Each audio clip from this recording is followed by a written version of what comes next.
Hey guys, welcome back to Life with Jasmine. I'm Hey guys, welcome back.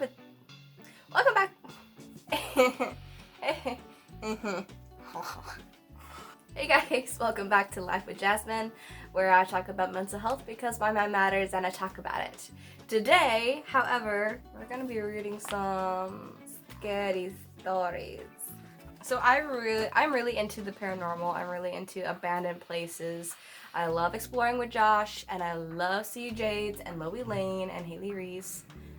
Go check them out. They're all YouTubers, so go check them out. They are glorious. I tend to draw inspiration from the people that I watch on YouTube, so I haven't really found my thing yet other than mental health, but I am really into the paranormal, and I feel like that's something that I actually really want to get into more on my channel because I love the paranormal, and it's something that me and my aunt shared before she passed. I will see that in every paranormal video, but this is my aunt's sweater. I like to wear this in these videos because it's like still sharing it with her, even though I am very hot and sweaty right now, so I'm just going to have it around my waist like this so you can't even see it. This is a magazine. This is America's Scariest Places. We have graveyards and ghost towns, prisons and insane asylums, which is my favorite.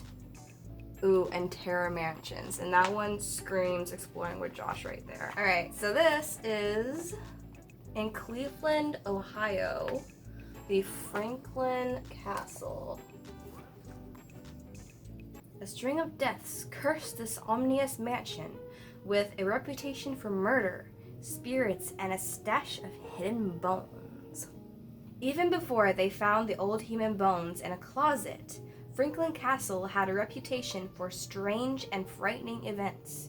Constructed in 1881 in what was one of Cleveland's most exclusive neighborhoods, this Queen Anne-style mansion, adorned with gargoyles and turrets, became home to the family of Heinz Tiedemann, must have been a very tidy man, a German immigrant who made a fortune in the barrel and banking businesses. But a cloud quickly fell over the magnificent home in Franklin Boulevard with the deaths of Tiedemann's 15-year-old daughter, Emma, and his elderly mother. When his wife also died, people said the mansion was cursed and that Tiedemann was a force of evil.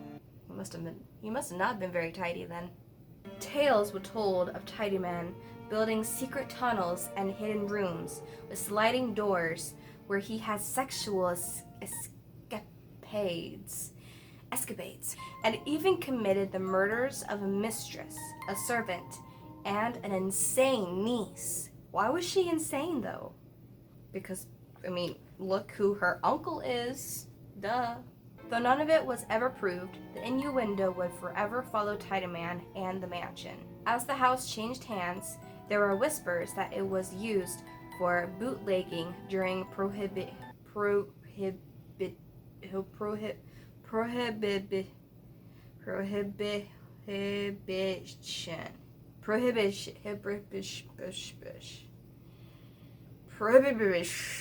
As the headquarters for Nazi spies, and that it was home to ghosts. From visions of a woman in black to eerie, unexplained noises, there have been reports of all sorts of paranormal activity, including organ music emanating from different rooms and human voices heard chattering in the old ballroom. A priest refused to perform an exorcism, but confirmed an eerie presence. A Cleveland radio host claimed something yanked his recorder off his shoulder and tossed it down the stairs. One family believed their children were playing upstairs with the ghost of Emma Tiedemann. In 1974, a new owner found a secret cabinet of old human bones. Authorities said these could have been medical specimens used by a doctor who once lived there. Others insisted these must have been the remains of Heinz Tiedemann's victims. Oh, look, they have the Lizzie Borden house in here.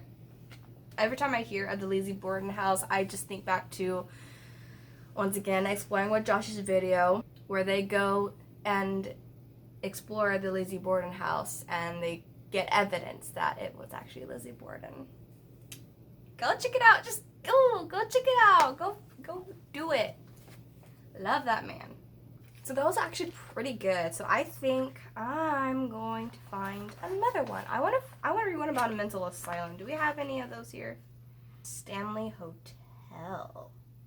Oh, this is the Shining Hotel. Oh, and we got Queen Mary in here. Cool.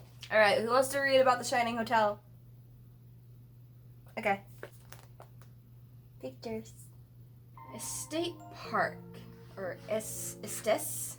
How do you say that? Estes Park in Colorado. Dano's in Colorado. Okay. Here's Elizabeth. A chambermaid's spirit prowls Stephen King's hotel from The Shining. On the night of June 25th, 1911, during a furious thunderstorm, the electricity was knocked out of the Stanley Hotel, leaving it without any power. Chambermaid Elizabeth Wilson went into room 217, the presidential suite, to light the backup gas lamps. She carried a candle, unaware that gas was leaking into the air. Within moments, the room exploded. The blast wiped out nearly 10% of this grand hotel, built 2 years earlier by Stanley Steamer. Call 1-800-STEAMER. Stanley Steamer gets your home cleaner. Is that the one we're talking about? By Stanley Steamer automobile co-inventor Freeland Oscar Stanley may have taken the life of the chambermaid. For decades,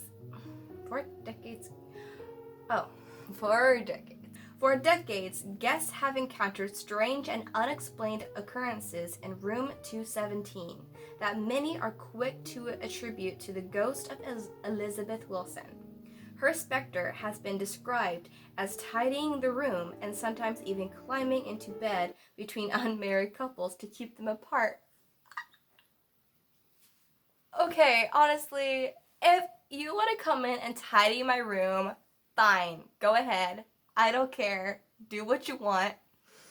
But that is just hilarious. Oh my gosh. So, note to self, do not go there on your honeymoon. She might get very mad at you. The reported encounters only add to the rich lore of F.O. Stanley's lavish hotel.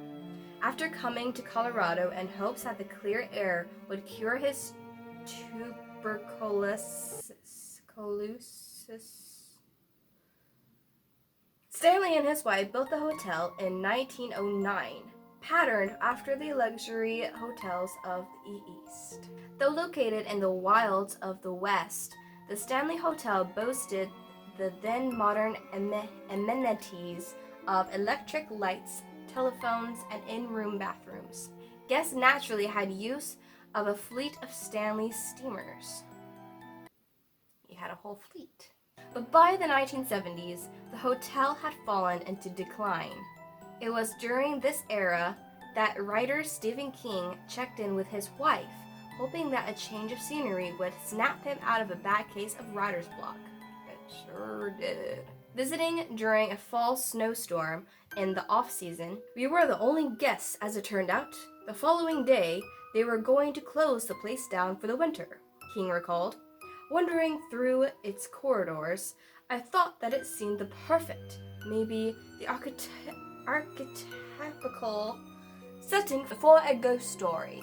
That tale became the novel The Shining, inspired by the insulation and strange noises King encountered in the empty hotel.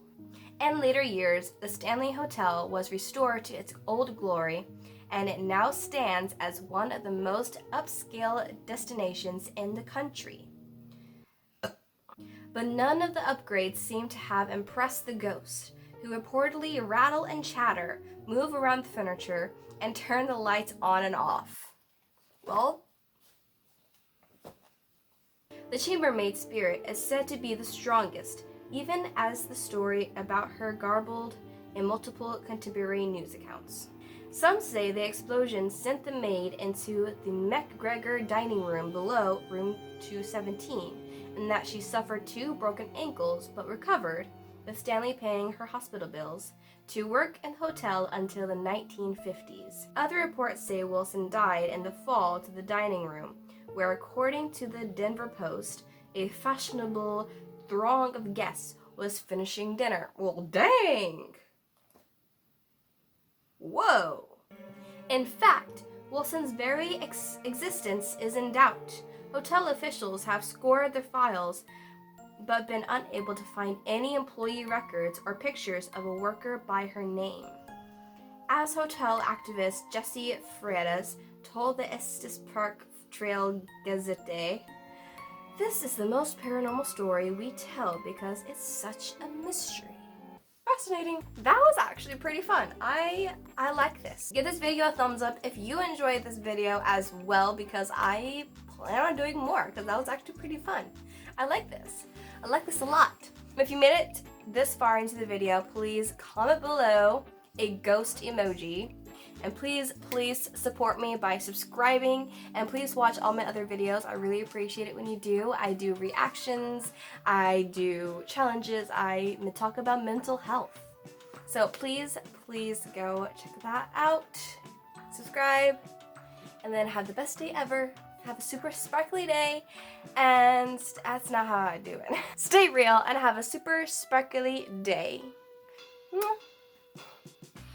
Sorry that I struggle with pronouncing words sometimes. No. But hey, at least that just adds to my whole little personality thing.